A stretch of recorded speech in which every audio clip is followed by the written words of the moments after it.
besar dan juga nggak kelihatan barangnya. Mereka, menurut mereka, bisnis itu haruslah bisnis yang kelihatan nih, kelihatan barangnya.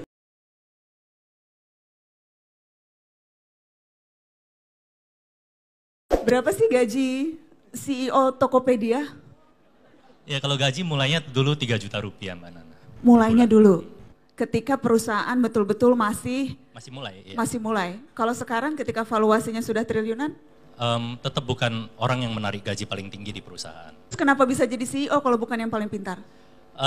Kalau buat saya, CEO ini jabatan sementara. Jadi saya berusaha menemukan orang yang bisa menggantikan saya. Saya melihat kebanyakan perusahaan di dunia dibangun seperti sebuah kerajaan. Tapi justru saya melihat seharusnya perusahaan yang baik itu bisa dibangun seperti sebuah universitas.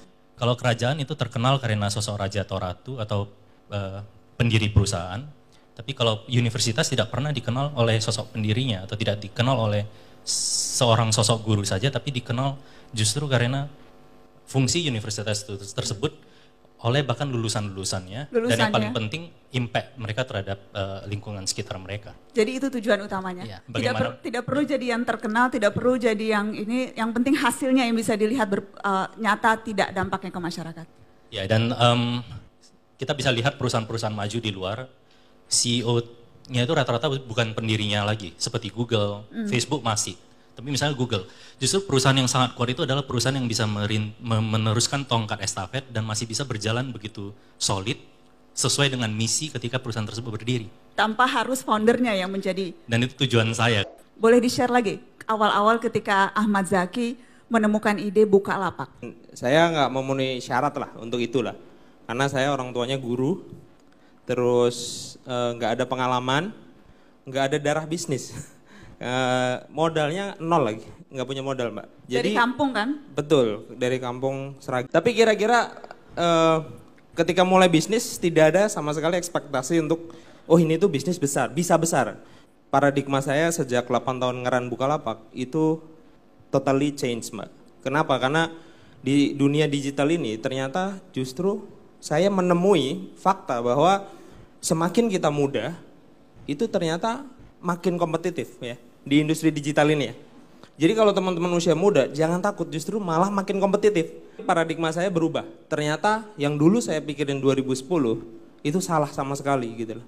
Capital jadi nggak penting, terus kemudian experience jadi irrelevant lagi, terus kemudian keturunan jadi sedikit irrelevant karena dunia sudah berubah sangat cepat 8 tahun terakhir gitu. Jadi yang penting apa dong? Kalau capital nggak penting, keturunan nggak penting, experience nggak penting, apa yang penting? Yang penting adalah kerja keras dan kreativitas menurut saya. Jadi kalau teman-teman mau bikin bisnis itu menurut saya paling penting kerja keras gitu loh. Yang kita lihat adalah anak muda yang dia tidak pernah memasukkan faktor finansial dalam dirinya. Sekarang itu investor-investor mencari startup atau founders yang ciri-cirinya seperti itu. Dan bukan itu juga yang Mas Zaki rasa itu menjadi modal ketika kemudian akhirnya Bukalapak menjadi sebesar. Saya rasa kalau saya pakai kacamata investor saya dulu, mereka melihatnya akan seperti itu. Ini Zaki ini nggak digaji bisa jalan, terus kemudian kantornya jelek banget gitu lah. Mungkin dulu jelek sama. banget ya Bukalapak kantornya. Iya, dulu kantornya kita kos-kosan. jadi sekarang ya, hal-hal sekarang alhamdulillah punya gedung sendiri. Wis. harus ada happy endingnya dong. Ya kira-kira perubahan paradigmanya itu sih yang saya alami sendiri selama 8 tahun running Bukalapak. William, sebetulnya story-nya kurang lebih sama teman-teman. Tetapi kemudian bisa sampai sekarang tidak mau nyebut gaji itu prestasi. Bagaimana caranya? Apa yang dilakukan berbeda ketika itu? Berbeda dengan orang kebanyakan. Mungkin saya selalu mengatakan saya beruntung karena saya diberikan kesempatan untuk gagal lebih awal dan lebih banyak gitu. Jadi Tokopedia ini sebelum mulai saja sudah gagal. Saat itu alasan gagal juga rata-rata pemodal selalu menanyakan tentang masa lalu. Mereka menanyakan bisa tidak sebutkan satu orang Indonesia yang sukses atau kaya karena bisnis teknologi. Tahun 2007 tidak ada Jaki, tidak ada Nadiem, tidak ada Ferry, tidak ada kisah sukses. Mereka mengatakan Indonesia ini negara pasar yang besar. Jika kamu membuktikan Indonesia butuh Tokopedia, maka raksasa-raksasa akan berbondong-bondong masuk ke Indonesia, bagaimana kamu bisa mengalahkan mereka.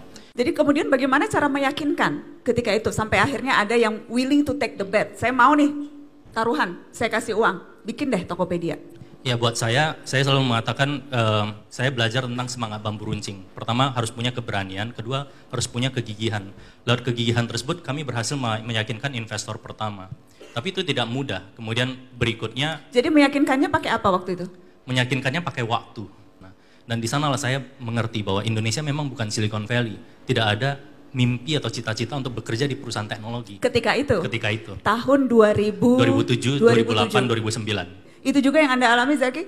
Iya, masa-masa itu menurut saya masa kelam sih. Karena benar-benar seperti Mas William sampaikan, gak ada yang percaya bisnis internet. Proposal saya pertama tuh 100 juta.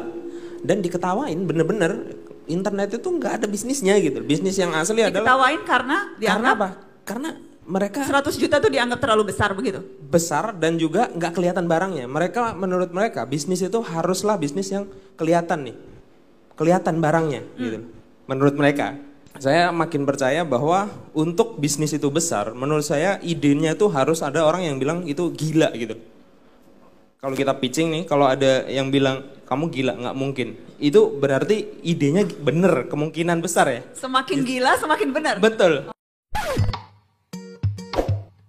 Pada momen apa merasa this is my big break, dapat kesempatan nih untuk bisa membuat mimpi tadi jadi lebih besar. Pada momen apa?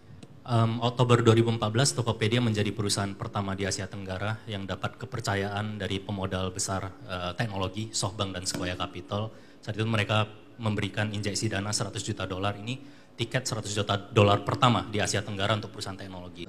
Tapi buat kami saat itu 100 juta dolar adalah sebuah breakthrough. Sebelum itu kami juga menselebrasi 1 juta dolar pertama kami. Ketika kami menerima 1 juta dolar, kami harus menghadapi kompetisi global di Indonesia yang punya modal 38 kali lipat lebih besar dari kami. 1 juta dolar itu tahun berapa? 1 juta dolar itu tahun 2012. 2012 1 juta dolar, Iya. 2014 100 juta dolar, 2018? 2017 kemarin kan 1,1 miliar dolar. 1,1 miliar dolar. Itu angkanya berapa ya? Nolnya berapa tuh? Jadi tapi big break pertama dirasakan ketika 2014 itu? Perusahaan yang saya bangun mengubah hidup banyak orang. Dan Tokopedia saat ini sudah membantu 4 juta masyarakat Indonesia memulai bisnis mereka. 70% di antara mereka adalah pebisnis untuk pertama kali dalam hidup mereka. Ibu rumah tangga, pekerja kantoran. Per bulan kemarin Tokopedia sudah dikunjungi 78 juta masyarakat Indonesia setiap bulannya. Nah itu breakthrough yang, itu traction yang tidak jadi dalam satu malam. Traction itu dibangun.